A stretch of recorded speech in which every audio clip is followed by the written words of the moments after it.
What Once Was Mine, Chapter 11, Rapunzel. Mother was here.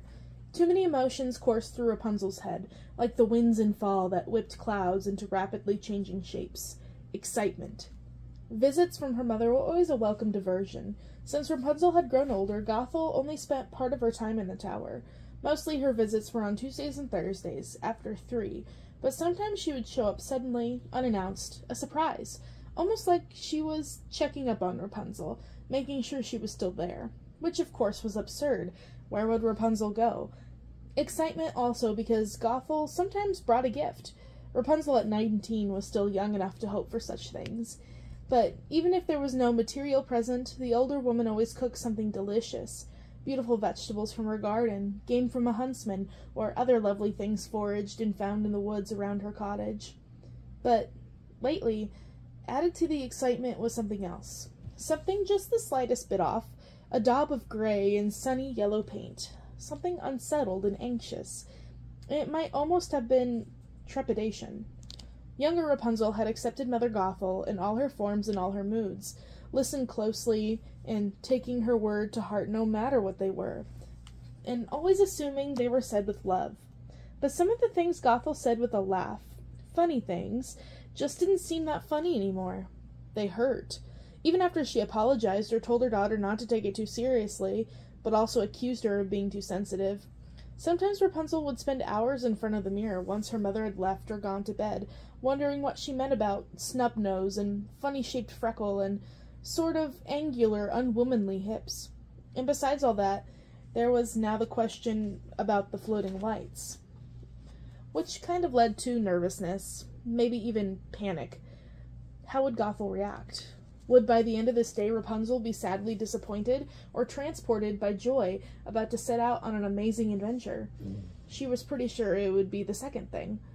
"Rapunzel, I'm waiting," her mother called out in sort of a cheerful voice, cheerfully annoyed, exasperated, but not alarmingly so. "Coming, Mother," Rapunzel said, rushing over to the window. With the smooth movements of a long practice, she uncoiled the longest braid of her hair and strung it like a lasso over her right arm. She narrowed her eyes, gauged the distance, and threw.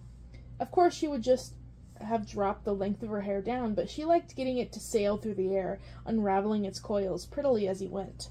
A silver streak in the sky like a rain cloud spun into yarn. The end of the braid, soft and fringed like the tail of a fairy tale donkey, the only kind Rapunzel knew, just brushed the ground before falling back against the tower with an incredibly satisfying thwack. To dry the massive amount of hair after her monthly washing, she would throw all of it over the side of the tower and whack it repeatedly against the stone wall, sending waterfalls of droplets down to the ground. She braced herself against the wall, being careful not to injure any of her plant friends, and waited. There was more jostling and pulling than usual. Gothel was having an awkward time coming up. Rapunzel peeped over the side. The woman had a giant basket hanging off her arm. Could it be? Had she actually remembered it was Rapunzel's birthday? She closed her eyes tight, grinning, and tried not to dance. It was all going to work out. Everything was pointing to yes. Everything was, in short, amazing. "What a trip," Gothel said, finally pulling herself up and over the ledge. As soon as she caught her breath, she brushed down her clothes and fixed her own hair. "The things I do for you, dear girl. The things. You have no idea." Rapunzel carefully, mindfully pulled her hair back up the tower, coiling around her shoulders once again.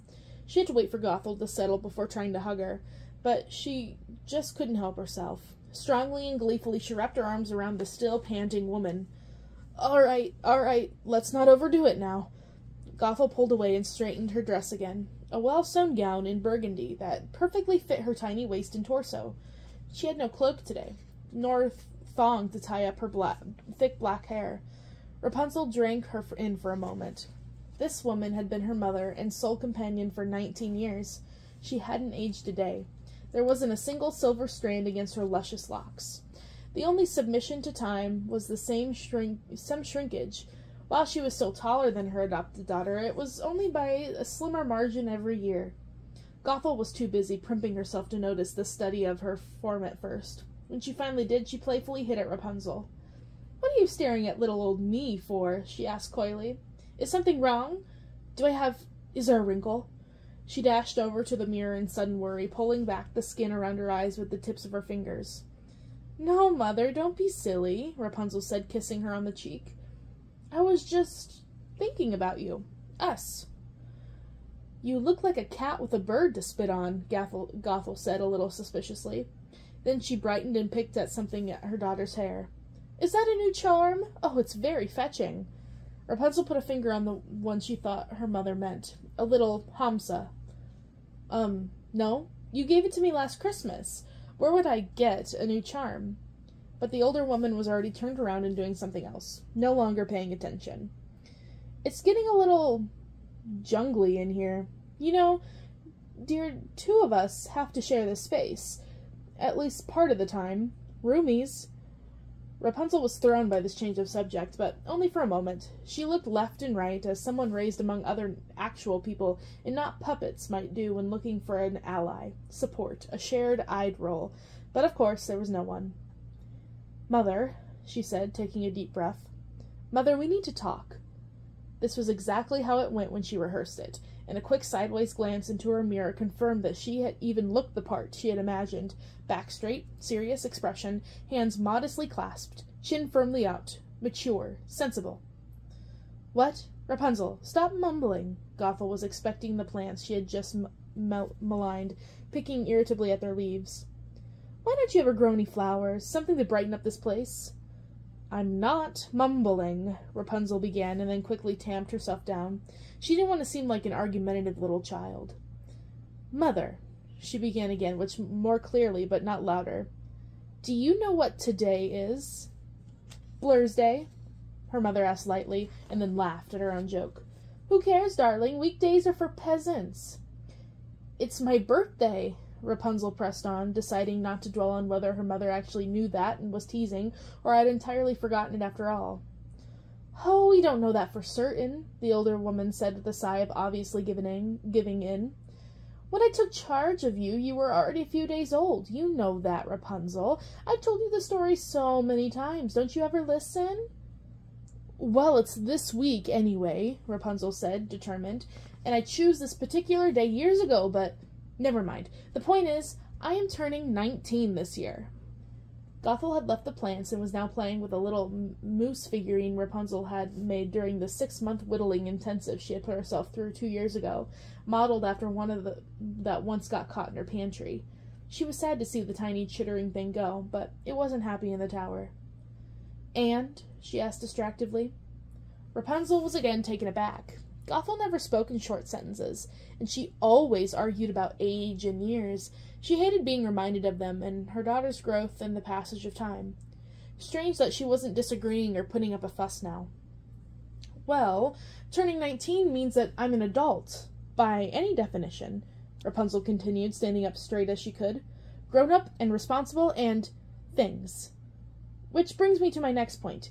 Every year during my birthday week, there are these floating lights in the sky. What? Gothel asked, sounding honestly confused, or as though she was expertly feigning confusion. You know. She grabbed her mother by the hand and led her over to the painting she had made years ago, when she first started noticing the yearly regulativity of the lights. It wasn't a technicality, sophisticated piece, just pretty golden orbs with faint auras rising up into the night sky. Every year at this time, the mysterious glowing lights flight up in the sky in the west. This year, it should be especially bright because it's a new moon tonight, which means the sky will be pretty dark a few days from now, and you want me to watch them with you, dear, Gothel said, making a mew of her lips and squeezing Rapunzel's hands. How very sweet, but no, I want to go see them, myself, ourselves. Silence fell over the room, which was also suddenly dim and dusky as a dramatic cloud took the opportunity to pass in front of the sun. The two women stared at each other, both silent, one now that she had finally spit out the words with a pregnant pause of hope, the other with disbelief. Gothel pulled her hands out of Rapunzel's. She spoke flatly. You know you can't. Why are you even asking? But, Mother, Rapunzel said, trying not to wheedle or whine, I'm older now. I can control myself. I won't see anyone or anything else. I won't touch anything. You'll come with me. You'll take me there, and you'll make sure that you don't kill anyone, like your own mother and father, Gothel hissed. Rapunzel deflated like a tower. She had an inferno raging, though, in it a moment before. Everything burnt out. The soot, smoke, and heat sucked themselves back into whatever a fire's energy came from. Ashes clogged her nose. Her body felt fragile, sapped of its inner structure. "Mother," she pleaded weakly, looking at the ground. "Mother indeed," Gothel said, but what she meant by that was unclear. This was what Rapunzel had lived with for 19 years. The silent secret that destroyed her inside when she wasn't strong enough to stop it. The thing that took all the color from her already tiny world. The light from the faraway sun. The small amount of air her lungs used. Rapunzel was locked in a tower because she was a murderer. Her beautiful, treasonous hair had killed her birth parents just after she was born in a moment of infant rage. The hair that was now bound, braided, knotted, and tangled with charms to keep it under control. She couldn't even cut it off. To do so, it would be her death. So there it was. Endless sparkling braids of it, knotted up with charms and ashes, reminding her every day of why she was imprisoned, how she wouldn't be allowed to hurt anyone else again. "Look what I bought for your birthday," Gothel said coldly, reaching down and opening up the giant basket she had brought. Rapunzel miserably leaned over, guessing what it was, afraid of what she would find. A fat, beautiful old chicken, her leg-aying time now past. A yard bird of mixed feathers and heritage. The hen looked up at her, blinked in the light, but didn't make a sound. "I was going to wring her neck myself," Gothel went on, "because I know how squeamish my precious tower-dwelling princess is, but I think maybe it's time for another lesson on why you're in this tower." "No," Rapunzel begged. "Do it," Gothel ordered. "You need to do it. You need to remember just why you're here." As if the girl with the silver hair could never forget. The woman took her daughter by the arm and steered her over to the armoire, smashing the blanket basket onto the table, harder than was necessary or nice. The chicken squawked quietly. Rapunzel began to cry. She reached into the basket and stroked the bird, unsure of if that was a terrible lie or a final kindness. Murmuring softly, she picked up the thing that was to be dinner. What a wonderful pet the old hen would have made. But one look at Gothel's large, cold-set eyes made Rapunzel forget even the idea of asking. She drooped, listlessly, taking a single small braid out of its knot. She laid it across the chicken's neck. "I'm sorry," she whispered. She closed her eyes and reached out with her voice, humming a sad little nonsense song. Her mind went blank. She felt an icy blackness coursing from her head down to her hair to its tips, like freezing water down a chute. Her silver hair pulsed with an unnatural glow, throwing little shadows everywhere she shouldn't have been. The bird relaxed, entirely. Its feet changed color first. Its eyes rolled up in its head. It died. "Do you see that?" Gothel whispered. "Yes, Mother," Rapunzel said dully. "Do you understand why you can never leave this tower?" "Yes, Mother." Gothel shook her head. She took the dead chicken in the one hand and patted Rapunzel's cheek with the other. "Darling, you know I only do this for your own good. You're too dangerous to be around other people. You'll hurt them." "Yes, Mother." "You'll see you know I'm right." She paused, her eyes narrowing. "Mother knows best."